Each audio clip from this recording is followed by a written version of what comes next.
दागी नेताओं पर जांच के लिए सुप्रीम कोर्ट में जनहित याचिका तो दायर हो चुकी है, लेकिन बीते कुछ सालों से जांच अधिकारियों की जांच की आंच कहां तक पहुंची है कोई नहीं जानता। इस बीच जनता को सुप्रीम कोर्ट की सुप्रीम सुनवाई का इंतजार है, तो सुप्रीम कोर्ट ने भी लापरवाह अधिकारियों को फटकार लगाई है।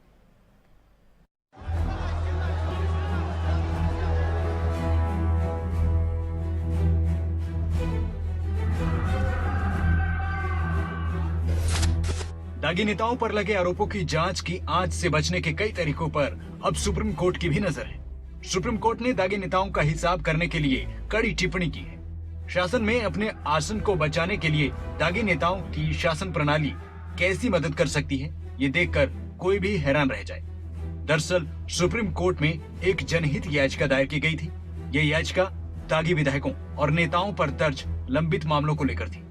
हालांकि इस मामले को लेकर कई बार सुनवाई हो चुकी है, लेकिन इस बार मामले में जांच एजेंसियों को सुप्रीम कोर्ट से फटकार लगी है। आइए दागी नेताओं को लेकर कुछ जानकारी आपके सामने रखते हैं। देश में 363 ऐसे सांसद और विधायक हैं जिन पर मामले दर्ज हैं। उसके बाद भी 363 नेता अपने पद का लाभ ले रहे हैं। एक रिपोर्ट में राज्य और केंद्र सरकार के 39 मंत्री भी शामिल बताए गए हैं। 122 सांसद और विधायक ऐसे हैं जिन पर मनी लॉन्ड्रिंग के केस चल रहे हैं। 121 विधायकों पर सीबीआई की जांच चल रही है।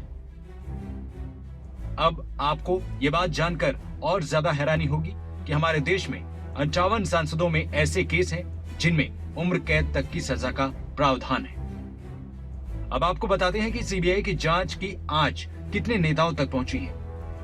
देश में 45 नेता ऐसे हैं जिन पर सीबीआई आज तक चार्ज फ्रेम नहीं कर पाई है।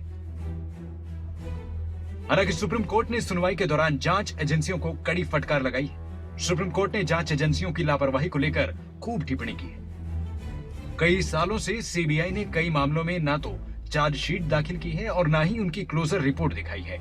ऐसे में लंबित पड़े मामलों को या तो बंद किया जाए या फिर प्रक्रिया आगे बढ़ाई जाए। अब दशकों तक चीजें ऐसे ही चलती नहीं रहेंगी।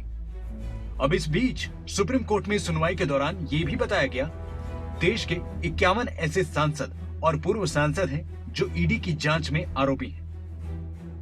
28 नेताओं पर जांच चल रही है।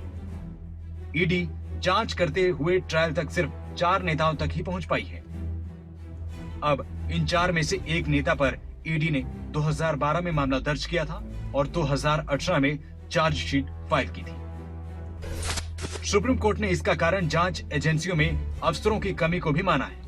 हालांकि सुप्रीम कोर्ट ने यह भी कहा है कि राज्य सरकारों को नेताओं पर दर्ज मामलों को वापस लेने की इजाजत है, लेकिन इसके लिए राज्य सरकार को हाई कोर्ट की अनुमति लेनी जरूरी है। सत्ता में बैठे लोगों पर विपक्ष के नेताओं को जांच एजेंसियों का डर दिखाने का आरोप लगाया जाता है, लेकिन ये हर राजनीतिक दल की कहानी है। सुप्रीम कोर्ट में हुई सुनवाई भी आपको जरूर बतानी है। ऐसे में सिस्टम में मौजूद दागी नेताओं को बाहर करने का तरीका तो सबको मालूम है, लेकिन प्रचार के शब्दों में उलझे वोटर अक्सर मार खा जाते हैं। न्यूज़ डेस्क रिपोर्ट, खबरें अभी तक।